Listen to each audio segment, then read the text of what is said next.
before the wedding. Hakuna vile ambavyo unaweza kuja kwa harusi na utoke kabla ya harusi. But you allow me to take very short time. Ni ruhusu niweze kuchukua muda mfupi. Tufungue katika Biblia zetu.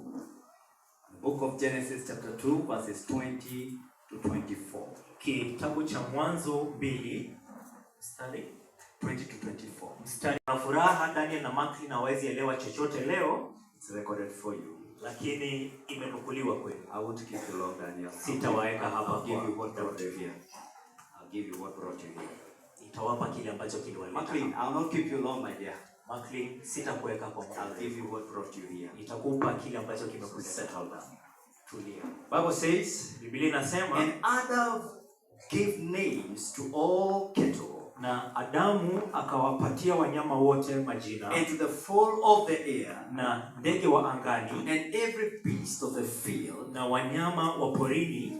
But Lakini, that is why we are here, because of that. Tuko hapa kwa sababu ya hiyo. For Lakini, Adam there was not found an helpmeet for him. Kwake Adamu hakukupatikana wa kufanana naye. And the Lord God caused a deep sleep to fall upon Adam. Naye Mungu akaufanya usingizi mzito kuja kwake Adamu. And he slept. Na akalala. And he took one of his ribs. Na akachukua ubavu mmoja. Closed up the flesh and stayed there. Akafunga nyama yake. And the rib which the Lord God had taken from man, ubavu ule ambao Mungu alitoa kwake mwanaume, made he a woman. Akamtengenezea mwanamke. Brought her unto the man. Na akamleta kwake mwanaume. And Adam said, na Adamu akasema, wow, this is now bone of my bones and flesh of my flesh.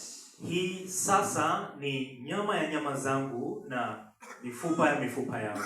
She shall be called woman because she was taken out of ataitwa man. mwanamke sababu alitolewa katika mwanamume.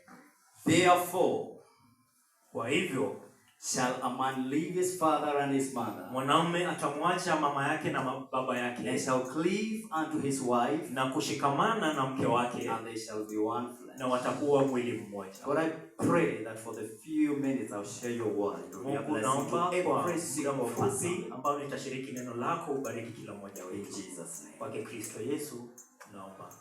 Amen. Yaani mkose kusema amen nikiomba na mgoje na mtarajie nihubiri dakika 10. Niombe mahubiri fupi kuwatayarisha, nitahubiri mahubiri mafupi alafu mkose kusema amen. Oh, nikihubiri 3 hours so that you wake up. Haya. In Jesus' name we pray. Amen. Now that's it now. That's my people. Now today, leo, very quickly, kwa upesi, I want to give this camera and the congregation, and not to the two of them because they cannot get anything. Ningependa kupea kamera hii na kusanyiko hili na si wawili hawa kwa sababu hawezi shika chochote sasa. I'll allow you to be where you are. Nitawaruhusu kuwa mahali mlipo. But I want to give you a number of points. How many are there? Let me see. Of course not many. About 6 points. Grade 7. Ningependa kuwapatia mafundisho 6 about a gift. Kuhusu zawadi, gift. Karama. And I want to begin by telling you, church. Nitaanza na kuambia hivi. Now that we are gathered here for a wedding. Kwa sababu tumekusanyika hapa katika harusi hii. For marriage. Na kwa wanandoa. We always say tunasema that marriage is the only institution. Ndoa ndio taasisi, yes, that you graduate before you learn. Ambayo unafuzu kabla usome. It is the only institution. Ni taasisi hiyo. This is the only institution that I'm going to hand over a certificate to McLean and Daniel before they begin living together. Hii ndio taasisi pekee ambayo atapeana cheti kwake Daniel na McLean kabla waanze kuishi pamoja. And so as we give you this gift, kwa hivyo tukiwapatia karama hii, I want you to note a few things. Number 1, ningependa muweze kushika mambo haya. La kwanza, most gifts are sealed. Karama nyingi zimewezwa kuwekwa muhuri. Let me not go with the word karama because karama is more of a talent. Gift is zile ambazo tumeletea kina Daniel zawadi. Yes, it's a gift. Zawadi. Yes. So most gifts zawadi are nyingi sealed. zinaweza kuwekwa muhuri, Zimefungwa. they are wrapped. Fine, let me use that word. They are wrapped. Zimefungwa, and the surprise is in the unwrapping. Na la kushangaza liko katika huko kufungwa. Most of the people here are going to gift you. Watu wengi hapa wataweza kuwapatia zawadi. You got no idea what is in that gift because it is wrapped. Hauwezi ukajua kile ambacho kiko katika hiyo zawadi kwa sababu imefungwa. All that you'll have to do is to unwrap the gift so that you know the content that you have. Na kile unahitajika kufanya ni kufungua ile zawadi ndipo kaweze kujua kile ambacho kimo ndani. About 26 years ago, miaka kama 26 iliyopita, God gave me a gift. Mungu aliweza kunipatia zawadi ambayo ni mke. And I remember during my wedding, na ninakumbuka katika harusi yangu, a very close friend of ours, rafiki yangu na wetu wa karibu, he brought us a gift that was in a box. Alitupatia zawadi ambayo ilikuwa kwenye kisanduku as big as this pulpit from here kama hii sehemu, and it was sealed. Na ilikuwa imefungwa. And when the day came for us to unwrap our gifts, na siku ilipofika yetu kufungua ile zawadi, to our surprise, kwa mshangao kwetu, there were 2 tissue papers. Kulikuwa na karatasi 2 za kujipanguzia. Give him a clap. Give him a clap. That was a gift. Hiyo ni zawadi. So the surprise is in unwrapping. Na mshangao uko katika kuifungua. And that is why Adam got surprised. Ndio maana Adamu aliweza kushangaa. And he said, wow. Na akasema wow. This now is the bone of my bones and flesh of my flesh. Mfupa wa mifupa yangu na nyama ya nyama zangu. Because he got an opportunity to unwrap the gift. Kwa maana alipata nafasi ya kufungua zawadi yake. Point number 2. I'm just about to finish. La pili. Number 2. La pili. The giver determines the value, but the receiver has a duty. Mpeanaji ndiye ambaye anajua gharama, lakini yule ambaye anapokea has a duty, ako nayo jukumu to maintain, ya kuiweka, add or reduce, kuongeza au kupunguza, to end or terminate, kuimaliza the value of that gift. Karama ile, value yake, thamani yake. Maclean and Daniel. Maclean na Daniel, I'll tell you, and I have told you several occasions. Nitawaambia na nimewaambia hili mara kadhaa. Becoming a gift one to another. Leo unakuwa zawadi moja kwa mwingine. But you have a duty. Lakini mko nalo jukumu. To maintain the value that is in her or in him. Kuweka ile value, thamani, to add it or to reduce it, kuiongeza au kuipunguza, up to you. Ni kwenu. God has given you a gift. Mungu amwapatia zawadi. That's why God told Adam. Ndiposa Mungu akamwambia Adamu to leave, kuacha. His is to say to protect her. Hiyo ni kusema kumlinda. Daniel, protect this lady. Mlinde mke huyu. Lady from us. Tunze huyu mwanamke kutoka kwetu. Us, Bwana sifiwe. Amen. Okay, ya watu hawasemi kwa sababu the rest of us are us. Us, Bwana sifiwe. Amen.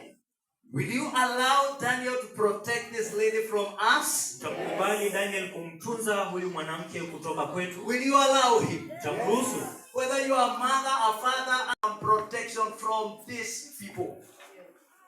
Uwe mama, baba, goka, shosho, lazima uweze kupatia Daniel ruhusa. Protect her. Lazima amlinde. She will not be our wife. Yeye si mke wetu. She will be your wife. Ni mke wa Daniel. He will not be our husband. Atakuwa mume wetu. He will be your husband. Atakuwa mume wako. Protect him. Mlinde. Point number 3. La tatu. Naambia naenda kumaliza. I could have preached more, but now you messed us. Receiver has the capacity or power of maintenance. Yule ambaye anapokea akona jukumu au nguvu au mamlaka ya kutunza. There is no gift that maintains its value without attracting some attention. Zawadi haiwezi kujitunza bila kuvutia watu wengine. If you leave this building today, ukiwacha jengo hili leo and you come here on Saturday like today, na ukuje Jumamosi nyingine kama leo, and you do this, na uweze kugusa katika sakafu, what will be there? ni nini ambacho utapata? Dust. Vumbi, Right? ndio. For it to maintain its originality, somebody must attend to it. Ndio iweze kujitunza na kukua katika maslahi haya, lazima mtu aweze kufanya kazi. It is your duty, Daniel and Mackley, Ni jukumu lako Daniel na Mackley, to cause us to respect your spouse. tufanye tuweze kuheshimu mchumba wako. You don't respect him, we won't respect him. Haumheshimu, You don't hatutamheshimu. respect her, we won't respect her. Haumheshimu, hatutamheshimu. How you introduce her in public, Vile ambavyo unamtambulisha katika watu inajalisha. don't go telling people, this is the one who gave me children. You could have gotten Usiseme children watu with huyu others ndiye out ambaye alinipatia watoto. Ungepata watoto pia na mwingine nje pale. there. Give us some respect. Give him some respect. Patie heshima. Give her a title unlike others. Mpatie jina na si kama wale wengine. Number 4. La 4. Gift Zawadi. doesn't beg of its own worth. Zawadi haibembelezani Kupewa dhamani. kupewa dhamani. It commands courtesy of the praise from the receiver. Inaamuru kusifiwa kutokana na yule ambaye anapokea. The way you will praise your husband Vile ambavyo unamsifu mume wako tells us who he is. inatuambia kile ambacho The way you will praise your wife vile ambavyo unamsifu mume tells wako us how she is. inatuambia vile ambavyo alivyo. Proverbs chapter 31 verses 28 and 29 says, Mithali 31 verses 28 and 29. 22 na 29. Her children rise up Watoto wake wanaamka and mapema call her blessed. na kumuita Her mbarikiwa. husband also, her Mume Daniel wake also, pia and he praises her. na anamsifu. And this is what the husband says. Na hivi ndivyo mume anasema. Many daughters have done virtuously, but you excel them all. Binti wengi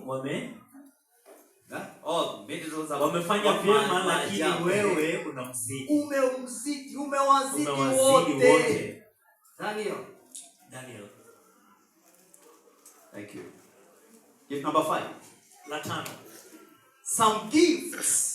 Zawadi zingine. And I pause there. Some gifts. Zawadi zingine. Surprisingly, you will find an example of this gift in one of the gifts that we shall be given today. La kushangaza utapata